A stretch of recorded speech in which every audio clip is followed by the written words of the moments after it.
Il était une fois deux amis très unis, inséparables, ah oui vraiment. Lire des livres c'est du bonheur. Frisette et Fafouine vont raconter de belles histoires. Avec passion c'est du bonbon, allez venez les écouter. Ouvre ton cœur, laisse-toi bercer. Avec Frisette et Fafouine, la coquine dans un petit monde doux.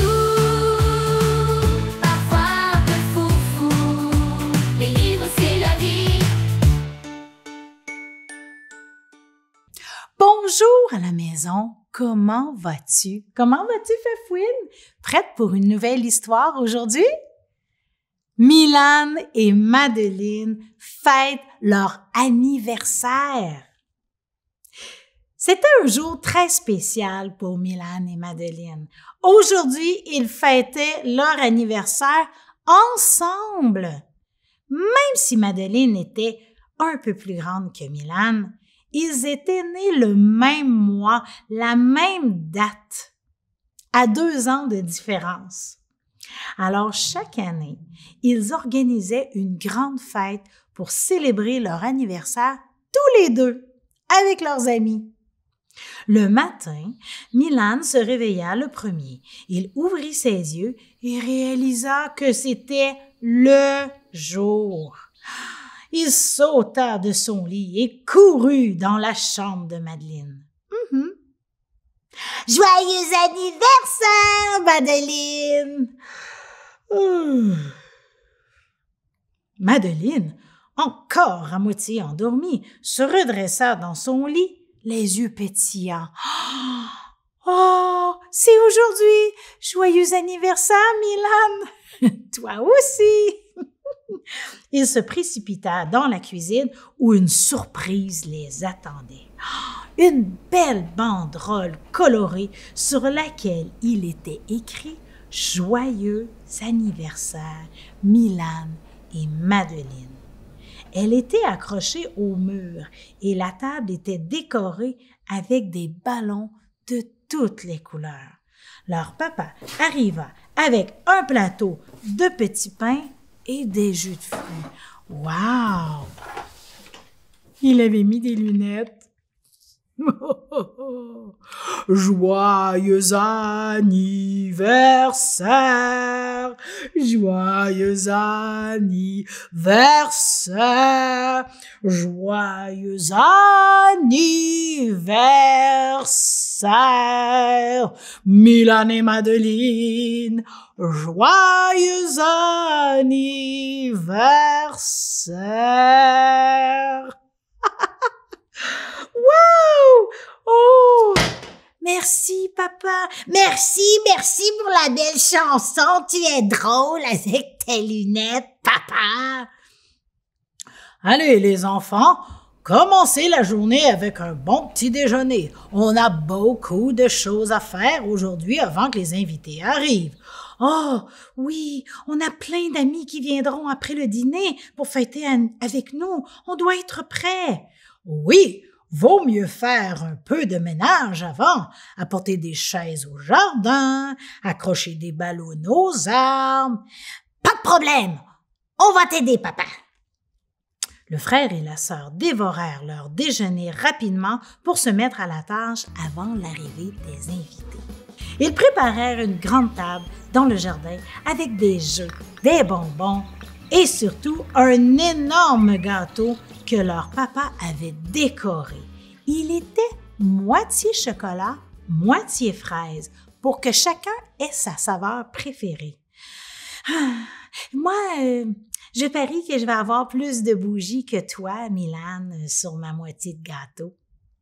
Ben, peut-être, tu es plus vieille que moi, je sais, mais on va souffler très fort ensemble pour qu'elles s'éteignent toutes ensemble, hein? Certainement, on va faire un travail d'équipe en soufflant. En après-midi, leurs amis commencèrent à arriver. Ils étaient tous très joyeux et portaient des petits chapeaux de fête. Il y avait Léo, le meilleur copain de Milan, et Clara, la voisine de Madeline. Madeline, ainsi que plein d'autres enfants dans le jardin. Il y avait des jeux installés comme un parcours de cerceau, des balles à lancer et même un trampoline gonflable. Oh! L'ami de Milan arriva. Oh, oh, oh! Regardez, il y a même une chasse au trésor. Tous les amis arrivèrent. Ils voyaient les belles décorations dans les arbres, les belles décorations sur les tables. Wow!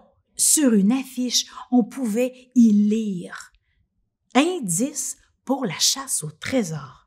Milan et Madeleine étaient ravis. Ils adoraient les chasses au trésor. Tous les enfants se lancèrent dans l'aventure aussitôt arrivés, suivant les indices qui les menèrent de cachette en cachette. Au bout d'un moment, ils arrivèrent enfin au trésor.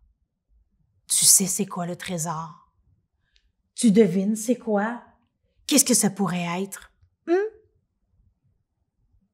Des sous, de l'argent, des bijoux, des bonbons, des pommes? Oui, ça pourrait être un beau trésor. Un coffre de pommes? Oui. Non, c'était pas ça. C'était pas ça. C'est un coffre rempli de petits cadeaux comme des bonbons de toutes les couleurs, de toutes les grandeurs, des couronnes, des colliers, des bracelets colorés pour chacun des invités et même plus. Oh, mais c'est génial! C'est papa et maman qui nous ont préparé tout ça. Madeleine prit un bracelet rouge brillant. Quant à lui, Milan se mit une couronne brillante sur la tête. Papa mit de la musique et tous les convives se mirent à chanter, à danser gaiement. Alors le papa prit encore sa grosse voix pour tout le monde.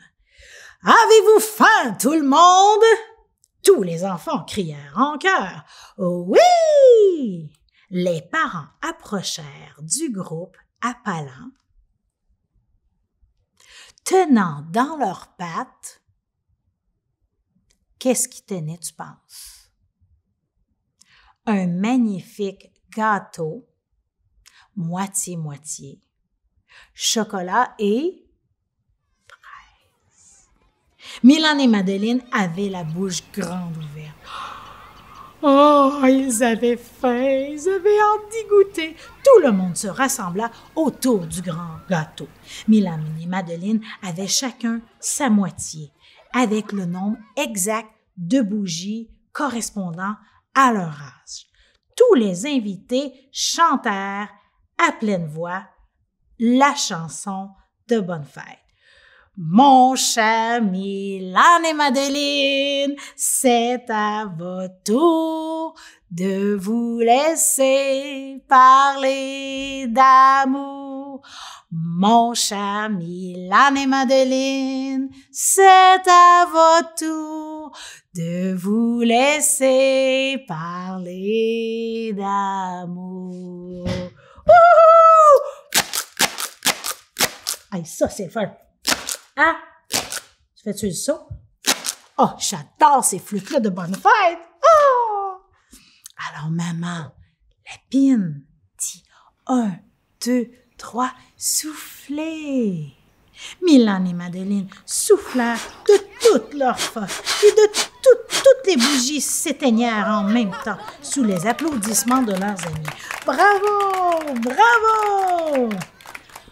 Ils avaient réussi à toutes les éteindre d'un seul souffle ensemble. « On a réussi, Madeleine! » Le frère et la sœur se tapèrent dans les pattes, comme s'ils ont du souffle avec autant de chandelles. Puis vint le moment de manger le gâteau. Tout le monde se régalait. Certains prenaient la part du chocolat, d'autres la part de fraises, et quelques-uns osaient goûter les deux. Après le gâteau, ils ouvrirent le cadeau. Milan reçut une jolie poupée qu'il avait tant désirée. Et Madeleine eut un gros camion de pompiers. Ils étaient comblés, mais pour eux, le meilleur cadeau était d'avoir pu partager cette journée avec leurs amis. Quoi? Tu trouves ça bizarre que Madeleine ait eu un camion de pompiers? Ben, c'est pas le jouet de garçon. Non, les filles aussi. Puis Milan aime les poupées. Toi, à la maison, tu es un garçon? Est-ce que tu joues avec des poupées? Tu es une fille? Est-ce que tu joues avec des autos? Des camions? Moi, là, un de mes jouets préférés quand j'étais petite, là, c'était les voitures. Je me faisais des chemins de voitures partout dans le salon. Oh oui, oui! À la fin de la fête, les enfants coururent encore dans le jardin, jouant à cache-cache et riant aux éclats. Quand la journée se termina, Milan et Madeleine étaient épuisés, mais tellement heureux. Ils se firent un gros câlin en se souhaitant « Bonne fête! Bonne fête! » C'était une journée si réussie. C'était le meilleur anniversaire de tous les temps. Tu ne trouves pas, Milan? Oh oui, et chaque année, ça devient encore mieux. Et ainsi, Milan et Madeleine s'endormirent avec des étoiles plein les yeux, rêvant déjà de toutes les aventures qu'ils vivraient ensemble pour leurs prochains anniversaires. Ah, toi là, est-ce que tu rêves de ton prochain anniversaire? Moi, oui. Et cui, mon histoire est finie. Moi, je connais ma date de fête. Je sais que c'est l'hiver, je sais qu'il y a de la neige et je sais que quand je regarde le calendrier, le mois de ma fête, c'est janvier. Et il y a une date aussi, le jour de ma fête. La date de ma fête, c'est le 17 janvier. Oui. Et je sais même l'année. Oui. C'est pas facile à se souvenir, là. Moi, c'est 1974. Ça fait beaucoup d'années, mais je m'en souviens chaque année, ça c'est certain. Toi, connais-tu ta date de fête? Est-ce que tu sais c'est dans quelle saison ta fête? Est-ce qu'il y a de la neige? Est-ce que c'est le soleil? Est-ce que tu connais ton chiffre au calendrier? Ton mois? Toi, Fafouine, là, je le sais, ta fête, là, c'est au mois de juillet, quand c'est les vacances, quand il fait soleil, quand il fait beau. Au mois de juillet, le 20. T'en souvenais-tu? Allez, je te dis à la prochaine.